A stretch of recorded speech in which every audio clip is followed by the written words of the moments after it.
Saviez-vous que des personnes en mission humanitaire meurent sur terrain en train de faire la différence? Ils se sacrifient pour impacter positivement, pour la vocation qu'ils ont choisie. Venir en aide même si l'environnement est dangereux. L'extrait ici est l'actualité du 2 avril 2025 sur la radio ONU Info. Écoutez-le.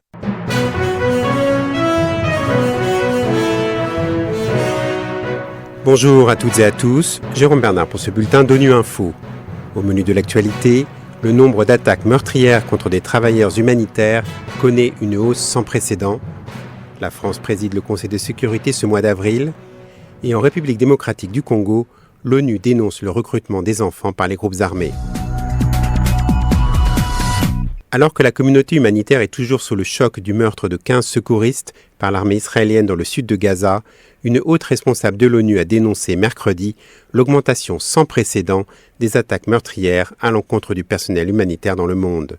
Le détail avec Fabrice Robinet. Se faire tirer dessus ne fait pas, je répète, ne fait pas partie de notre travail, a scandé la coordinatrice adjointe des secours d'urgence de l'ONU, Joyce Msuya, lors d'une réunion du Conseil de sécurité des Nations Unies sur la protection des agents humanitaires et du personnel de l'organisation.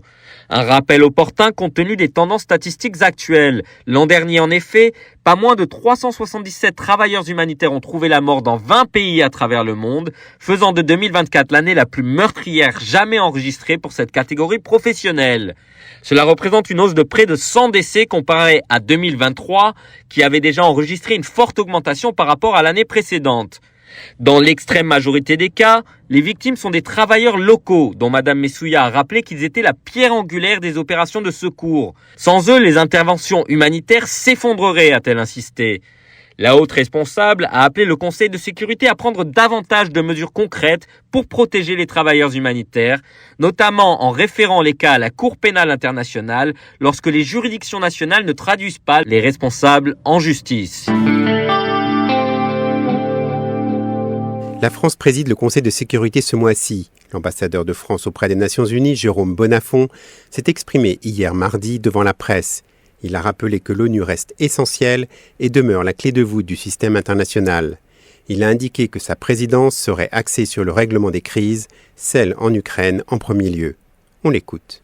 Pour nous, l'ONU est absolument essentielle. Elle doit assurer le respect de principes tels que la coopération, telles que la solidarité internationale, telles que la souveraineté des États, et elle doit travailler dans le cadre de la charte qui est notre loi commune. Ce multilatéralisme, il doit être opérationnel, il doit être crédible et convaincant. Nous assumerons cette présidence en veillant à ce que les travaux du Conseil portent sur les nombreuses crises que le Conseil doit traiter. L'Ukraine, évidemment, en premier lieu. Pour ce qui concerne le Conseil de sécurité, l'actualité, c'est de savoir si les annonces de discussion sur le cessez-le-feu donnent un résultat ou non. Et naturellement, pour le Conseil de sécurité, il est extrêmement important qu'il y ait cette logique d'un cessez-le-feu qui soit respecté et qui conduise à une paix juste et durable. Et paix juste et durable, cela veut dire pour nous, paix qui soit fondée sur les principes de la charte et sur le respect de la liberté, de l'intégrité territoriale et de l'indépendance de l'Ukraine. En République démocratique du Congo, des rapports alarmants de recrutement d'enfants parmi les rangs du groupe armé M23 continuent de faire surface.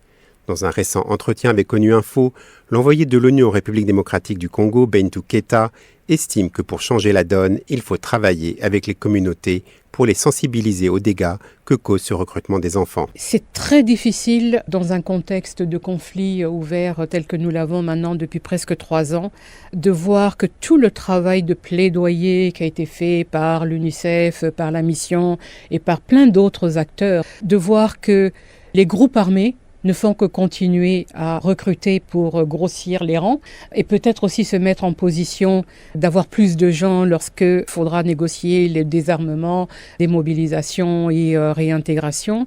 Et il me semble que pour essayer de changer la donne, C'est avec les communautés qu'il va falloir continuer à sensibiliser, à travailler, au-delà des groupes armés, parce qu'à la fin, les groupes armés sont issus de qui? Émanent de qui? Émanent des communautés. Donc ils ont bien des familles. Donc le travail, pour moi, doit se faire à la base, continuer d'être fait à la base, au niveau communautaire, pour montrer les dégâts que cause le recrutement des enfants sur le moyen et long terme. Voilà, fin de ce bulletin d'ONU Info. Vous pouvez nous retrouver sur Internet et sur nos comptes médias sociaux X et Facebook. Merci de votre fidélité et à bientôt.